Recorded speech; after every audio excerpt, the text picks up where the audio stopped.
T I سے آئی M F وفد کی ملاقات کی اندرونی کہانی سامنے آ گئی۔ ذرائع کے مطابق I M F mission chief Nathan Porter نے چیئرمین پی ٹی آئی سے ویڈیو لنک کے ذریعے بات کی۔ ذرائع کے مطابق پی ٹی آئی چیئرمین نے سوال کیا کہ آپ اس بات کی کیا ضمانت دیتے ہیں کہ ملک میں انتخابات وقت پر ہوں گے؟ اس پر آئی ایم ایف وفد نے کہا کہ آئی ایم ایف ملک میں ہونے والی صورتحال پر گہری نظر رکھتا ہے۔ آئی ایم ایف وفد نے کہا کہ ہم ایک حد سے زیادہ سیاسی معاملات میں دخل اندازی نہیں کر سکتے۔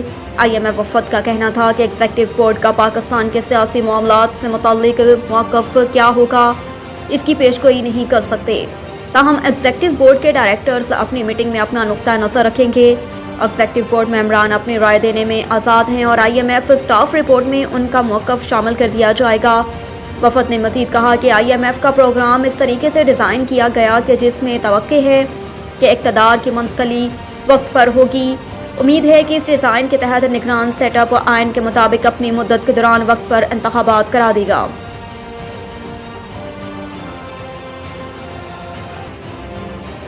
درائے چناب اور ملحقہ ندی نالوں میں اونچے درجے کے سیلاب کی وارننگ جاری۔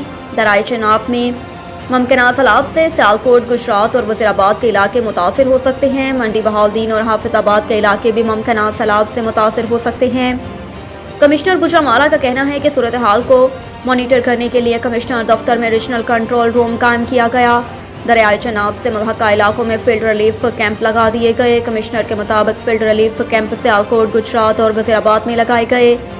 حافظ آباد اور منڈی بہاؤالدین میں بھی فیلڈ ریلیف کیمپ لگائے گئے ہیں۔ کمشنر گجرانوالہ کا کہنا ہے کہ دریائے چناب کے کنارے آباد لوگوں کی نقل مکانی کے لیے اعلانات کرا دیے ہیں۔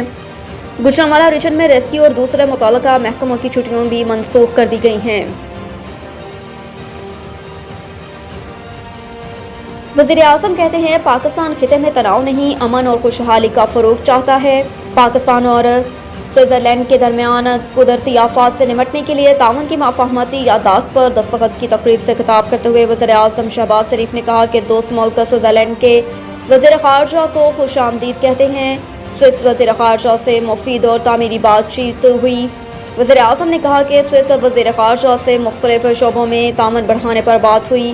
ماضی کی طرح وسائل کو ضائع نہیں ہونے دیں گے، جدید ٹیکنالوجی اور دیگر شعبوں میں تعاون کو بڑھائیں گے۔ وزیر اعظم نے کہا کہ دونوں ممالک سیاحت کو فروغ دیں گے، تعلیم، آئی ٹی اور خواتین کی تعلیم کے فروغ کے لیے پاکستان کردار ادا کرتا رہے گا۔ وزیر اعظم شہباز شریف نے دورہ پاکستان پر آئے سوئٹزرلینڈ کے وزیر خارجہ سمیت سوئس وفد کے ساتھ بھی فردن ملاقات کی اور انہیں خوش آمدید کہا۔ اس موقع پر ہونے والی ملاقاتیں انتہائی خوشگوار ماحول میں ہوئیں۔ انسانیت کے مسیحا عبدالستار ایدھی کو بچھڑے 7 برس بیت گئے۔ عبدالستار ایدھی وطن عزیز کا ایک بہت بڑا نام ہے۔ دکھی انسانیتی خدمت عبدالستار ایدھی کا مقصد حیات تھا۔ انسانیت کے لیے اپنی زندگی وقف کر دینے والے معروف سماجی کارکن اور ایدھی فاؤنڈیشن کے بانی چیئرمین عبدالستار ایدھی نے دنیا کی سب سے بڑی رضاکارانہ ایمبولینس سروس قائم کی، یتیموں کی پرورش اور لاوارثوں کی کفالت کی۔ ان کی خدمات کے اعتراف میں کئی ملکی اور عالمی اعزازات سے بھی نوازا گیا۔ عبدالستار ایدھی 28 فروری 1928 میں بھارتی ریاست گجرات کے شہر بانٹوا میں پیدا ہوئے اور تقسیم ہند کے بعد 1947 میں اپنے خاندان کے ہمراہ پاکستان آ گئے اور کراچی میں سکونت اختیار کی۔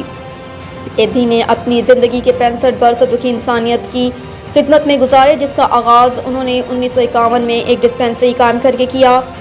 انہوں نے ہسپتال اور ایمبولینس خدمات کے علاوہ ایدھی فاؤنڈیشن نے کلینک، زچگی گھر، مزدوروں کے لیے گھر، بلڈ بینک، یتیم خانے، لاوارث بچوں کو گود لینے کے مراکز، پناہ گاہیں اور اسکول قائم کیے جو آج بھی عوامی خدمت کر رہے ہیں۔